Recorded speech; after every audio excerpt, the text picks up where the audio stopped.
Muy buenas noches a todos, sean bienvenidos a una nueva charla sobre temas de la infancia. El tema que abordaremos hoy tiene por nombre la sexualidad infantil y el abuso sexual. Vamos a iniciar con las etapas de la sexualidad infantil o con las etapas del desarrollo psicosexual. Estas etapas se dividen en 5.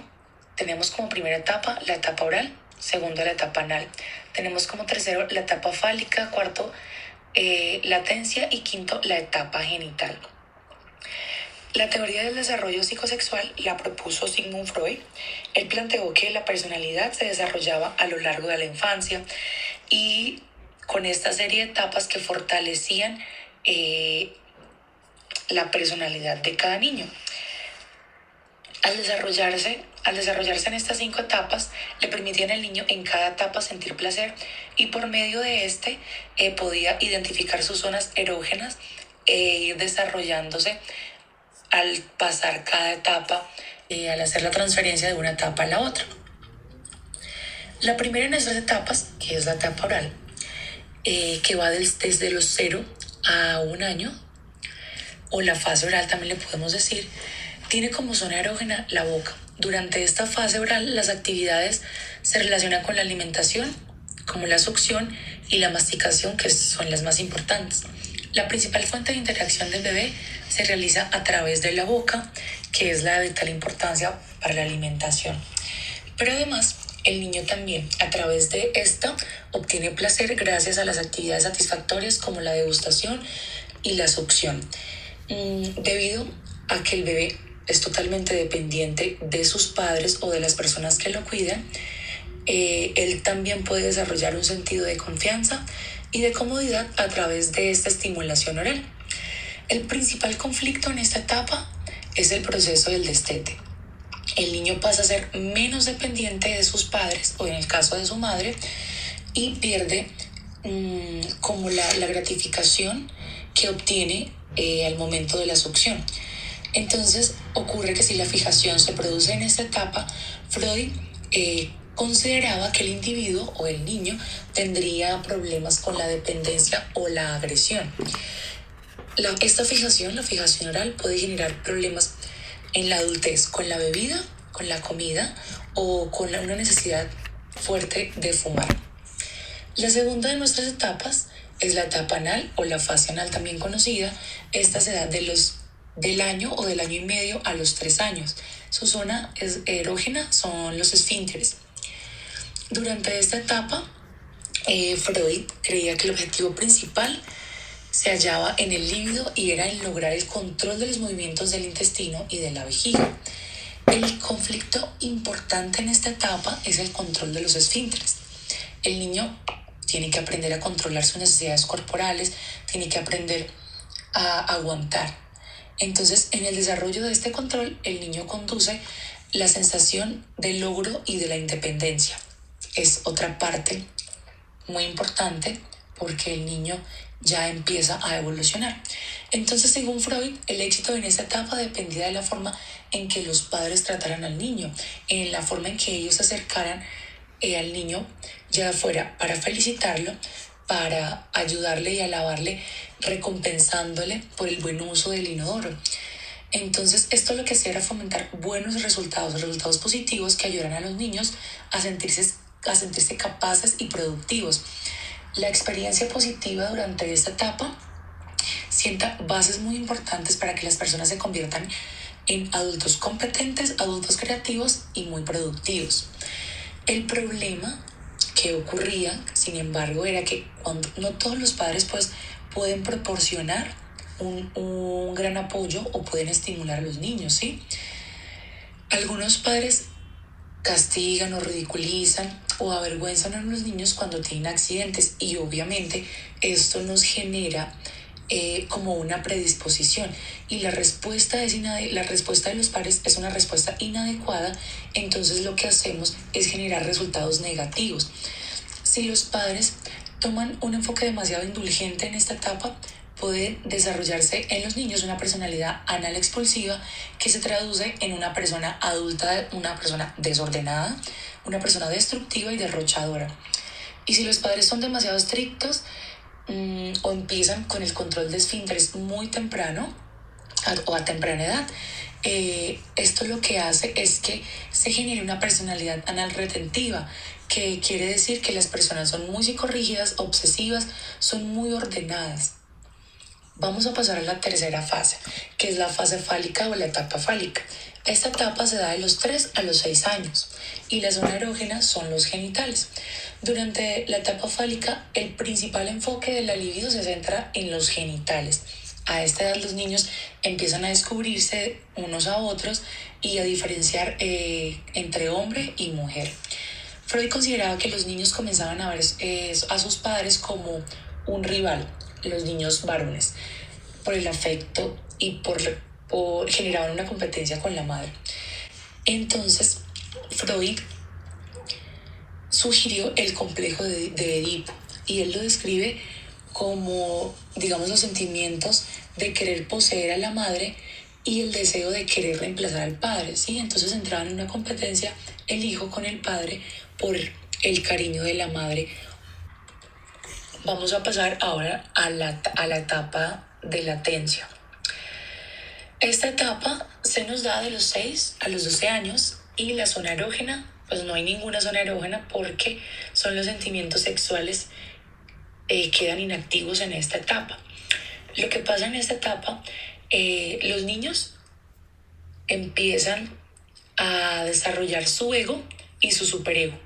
Entonces, lo que empiezan a hacer es a interactuar con otros niños, empiezan a aprender, empiezan a compartir con otros niños de iguales juegos que les interesan a ellos y a compartir sus intereses personales.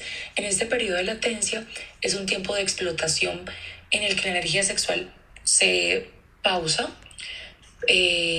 pero pues la energía se dirige a otras áreas como las intelectuales, como la interacción social, como las habilidades sociales. Entonces en esta etapa se hace grande el desarrollo de la habilidad social, de la comunicación y de la confianza en cada uno de los niños. En esta etapa es muy importante hacer un acompañamiento y una guía, porque es cuando el niño fortalece la confianza en sí mismo. Bien, vamos a pasar a la fase genital. Esta etapa inicia desde los 12 años y se da en adelante hasta que la persona muere. En esta etapa, en esta fase, la zona erógena son los genitales y esto hace referencia a la maduración de los intereses sexuales que ya tiene el niño. Durante esta etapa, que es la final del desarrollo psicosexual, el individuo desarrolla un fuerte interés hacia el sexo opuesto y hacia las relaciones sexuales.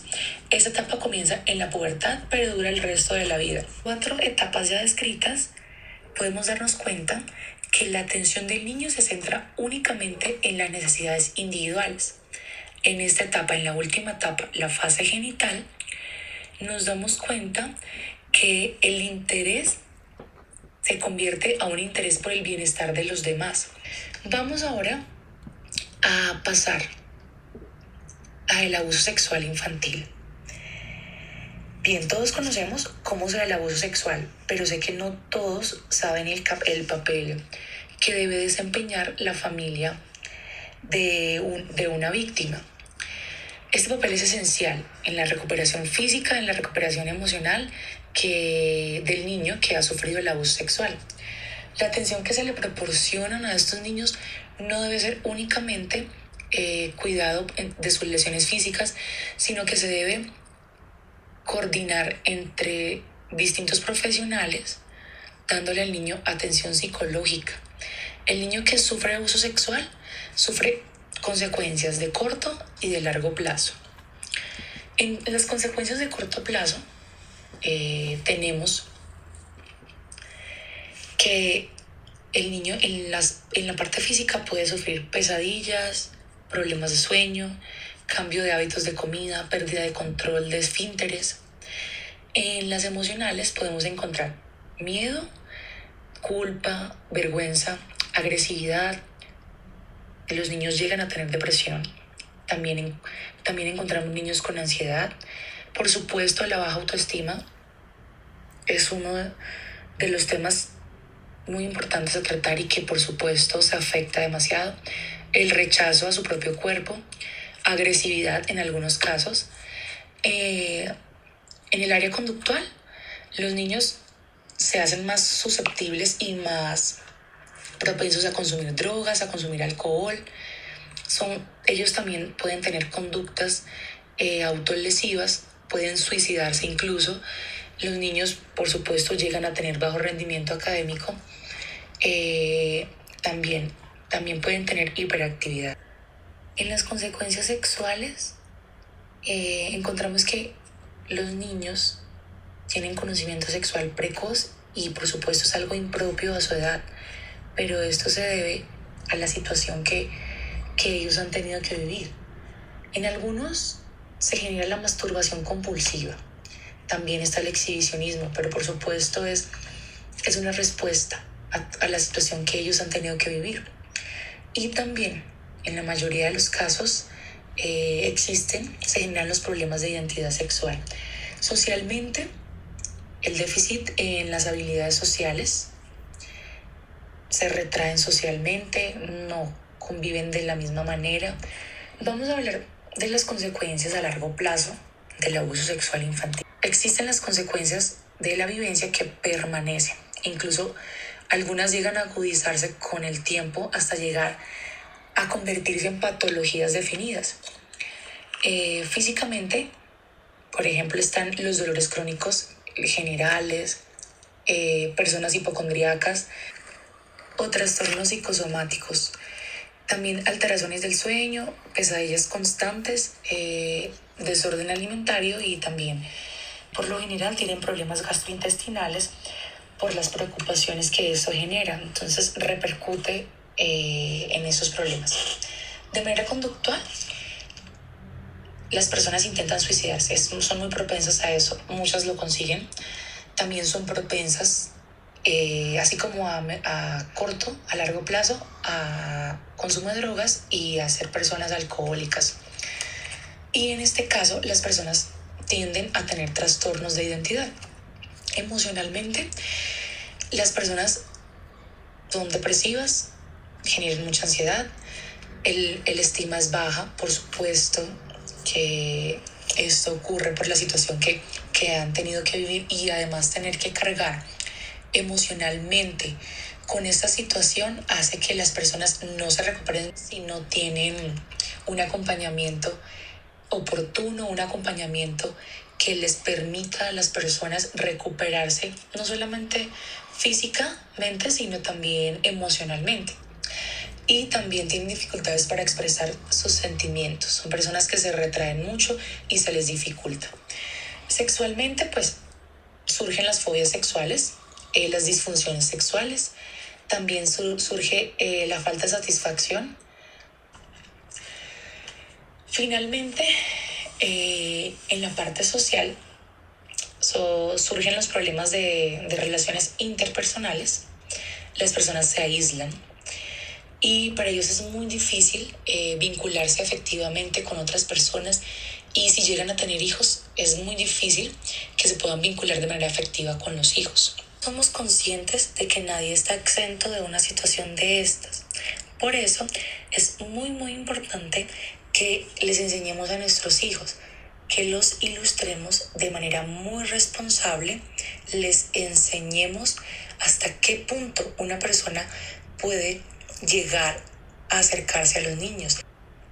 Para poder evitar el abuso sexual infantil siempre es muy importante que tengamos información en la mano, que le enseñemos a nuestros hijos. Siempre es importante reducir los riesgos, hablar sobre el tema, mantenernos siempre en alerta y muy muy importante no dejar a nuestros hijos con nadie.